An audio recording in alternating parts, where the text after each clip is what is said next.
Olá, meu amigo, meu irmão, seja muito bem-vindo a mais um vídeo aqui no canal. Que Deus te abençoe. Hoje, infelizmente, vamos trazer uma notícia muito triste e vamos fazer uma reflexão também na palavra de Deus sobre ela. 70 cristãos, coisa de 10 dias mais ou menos, meado do mês de fevereiro de 2025, perderam suas vidas, foram decapitados dentro de uma igreja. Vamos analisar aqui essa notícia. Obrigado quem sugeriu. Vamos verificar, eu vou compartilhar com você aqui a notícia do site Portas Abertas. Extremistas decapitam 70 cristãos na República Democrática do Congo. Os cristãos ficaram presos por dias antes do assassinato. E aqui ele vai citar que há um conflito ali na República Democrática do Congo e uma comunidade congolesa sofreu um ataque. Quem deu essa notícia também foi o portal aqui, Vatican News, portal do Vaticano, da Igreja Católica. Eu vou ler também. Missões Portas Abertas é uma instituição evangélica protestante, mas eu vou ler aqui a notícia no portal do Vaticano, porque me parece que tem mais detalhes. Diz assim, olha, entre as vítimas estavam mulheres, crianças e idosos descobertos dentro de uma igreja protestante. Para quem não sabe, igreja protestante e igreja evangélica é a mesma coisa. Eles foram amarrados e depois foram decapitados, né? Perderam, infelizmente, as suas cabeças. Mais de 70 corpos foram encontrados e aqui ele diz, olha, os assassinatos ocorreram entre 12 e 15 de fevereiro. Tem mais ou menos 10 dias na data que nós estamos gravando esse vídeo, 25 de fevereiro de 2025. A situação ocorreu em uma vila chamada Maíba, perto de Lubero, Kivu do Norte. Em 12 de fevereiro, os rebeldes de um grupo terrorista islâmico, originário de Uganda, entraram na aldeia e fizeram aproximadamente 100 reféns. Então, para quem não sabe, o Congo e o seu país vizinho, Ruanda, estão em um conflito e vários grupos extremistas estão aproveitando isso para fazer ataques. Um deles é esse grupo aqui que entrou e invadiu ali. Em 15 de fevereiro, 70 corpos foram descobertos dentro de uma igreja protestante. Muitos deles foram amarrados e alguns decapitados. Entre as vítimas estavam mulheres, crianças e idosos, disse a fonte. E aí não teve identificação, porque tem muitos grupos armados que operam na região. Sobre o motivo do massacre, o modus operandi do grupo, a fonte acrescenta: é provável que essas vítimas não tenham conseguido resistir ou suportar a marcha forçada, porque quando os rebeldes fazem refém, eles fazem viajar com eles, sejam como reforços para seu grupo ou como trabalhos forçados para o esforço de guerra. Quando há saque, eles precisam de pessoas para carregá-lo. Se você cansar no caminho, está feito. Acredito que foi o que aconteceu com as 70 pessoas. Então aqui, o que ele está dizendo? Que esses grupos invadem as aldeias, prendem as pessoas, levam as pessoas como refém para 3 situações. Primeiro, para reforçar. Então, provavelmente pegam os homens, crianças e vão doutrinar para que se tornem soldados lá na frente do grupo terrorista. Uma outra situação que eles dizem aqui é que quando há saque, né, eles saqueiam alguma vila, eles colocam esses prisioneiros para fazer o carregamento do saque.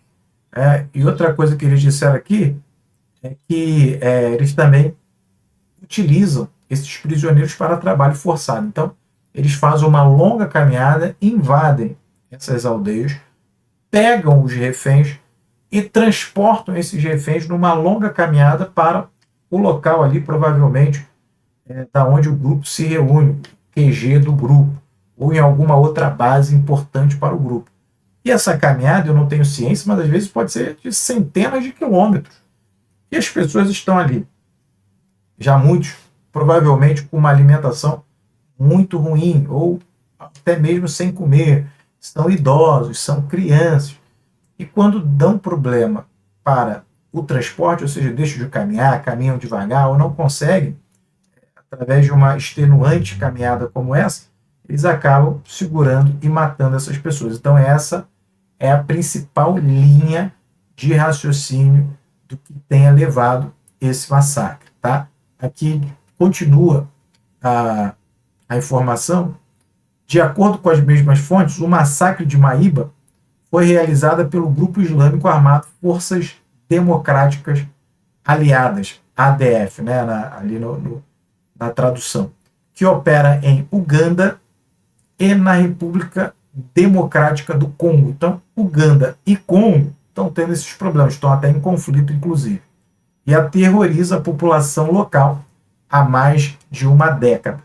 Os grupos islâmicos intensificaram seus ataques e incursões em aldeias remotas, matando milhares de civis congoleses. Antes eles costumavam estar em outras áreas, mas agora é Lubero, né, que é o local que o pessoal da igreja foi atacado, e acredita que os terroristas tenham colaboradores locais.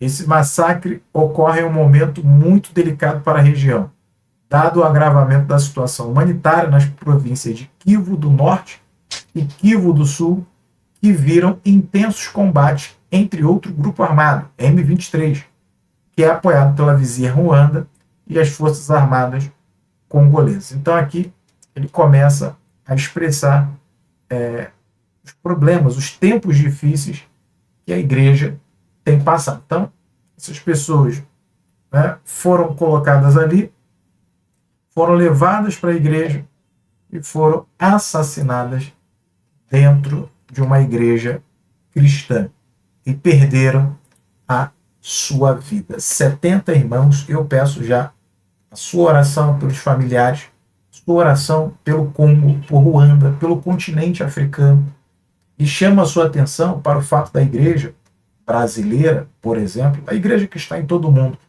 mas os cristãos brasileiros têm uma missão, de serem relevantes, fazerem algo diferente. Nós temos batido muito isso aqui, falado muito sobre isso, da necessidade da nossa fé transpassar apenas aquela mesmice, ou seja, só frequentar um culto, só ir de vez em quando na igreja, participar de alguma atividade. O cristão, ele precisa, o mundo está em caos, o cristão precisa se posicionar, o cristão precisa ser proativo, utilizando suas armas espirituais, em primeiro lugar, sim, oração, jejum, conhecimento da palavra, mas também ele precisa ter outras ferramentas, é o que nós estamos falando sempre aqui. Então, a igreja cristã precisa ser relevante. E aqui eu chamo uma reflexão com você, porque muitas das vezes nós dissemos assim, olha, isso não tem nada a ver conosco, está lá em outro lugar, em outro continente.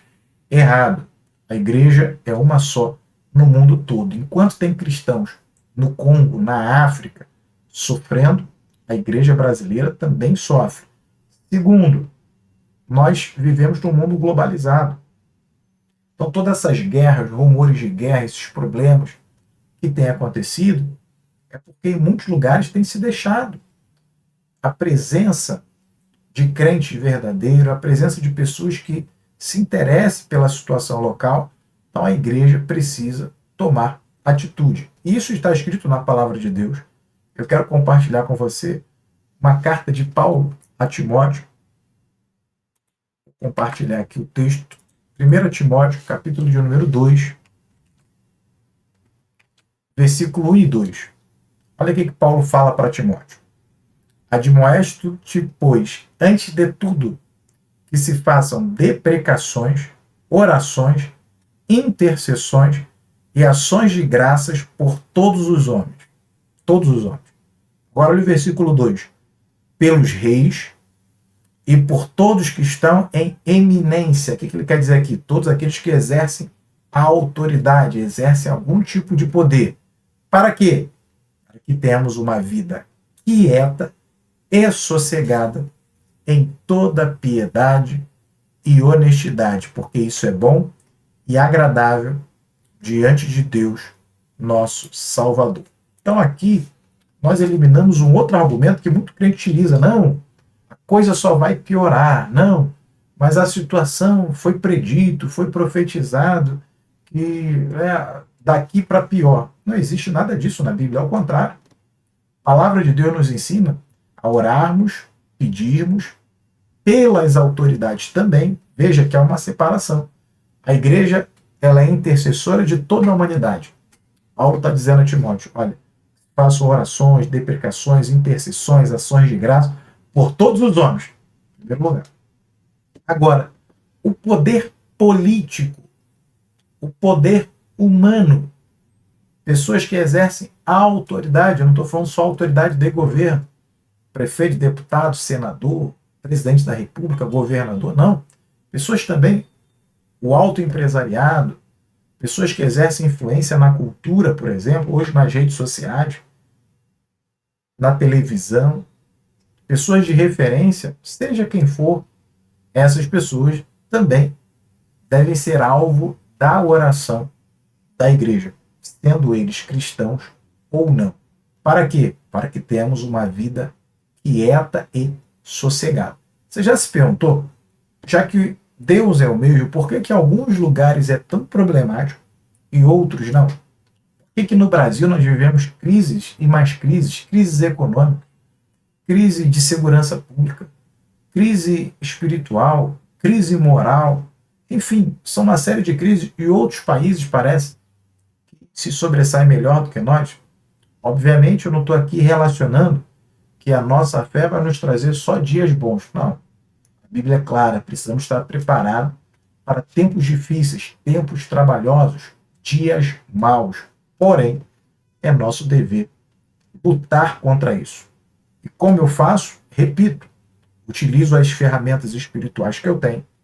Porém, essas ferramentas espirituais, que é a oração, o jejum, a adoração, o conhecimento da palavra de Deus, ele reflete na minha vida humana. Há um testemunho, ou seja, atitudes dessa fé que eu levo no meu coração são espalhadas dia após dia. Então, eu sendo um cristão melhor, esse meu verdadeiro cristianismo não faz efeito só dentro da igreja, só dentro do templo. Ele me tornará um pai melhor, um trabalhador melhor, um cidadão mais consciente dos seus compromissos. Quando eu contratar com alguém, quitar o meu compromisso, pagar aquilo que eu devo, na hora do meu voto, na hora de eu acompanhar a educação dos meus filhos, na hora que eu deixo um legado para a sociedade, eu construo alguma coisa, eu ajudo alguém, eu exerço os meus direitos, eu exijo os meus direitos.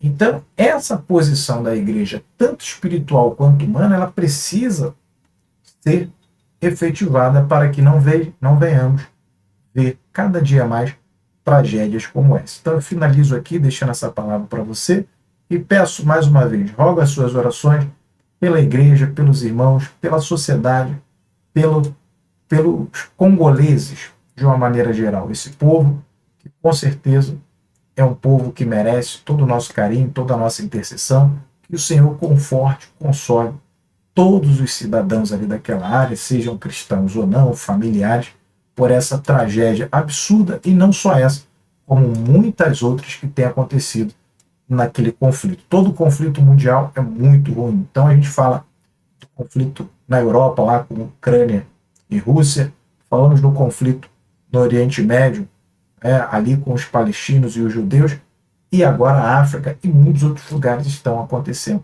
Inúmeros conflitos que ceifam muitas vidas, a maioria delas inocentes. Então que possamos orar e tomarmos posição de igreja a cada dia.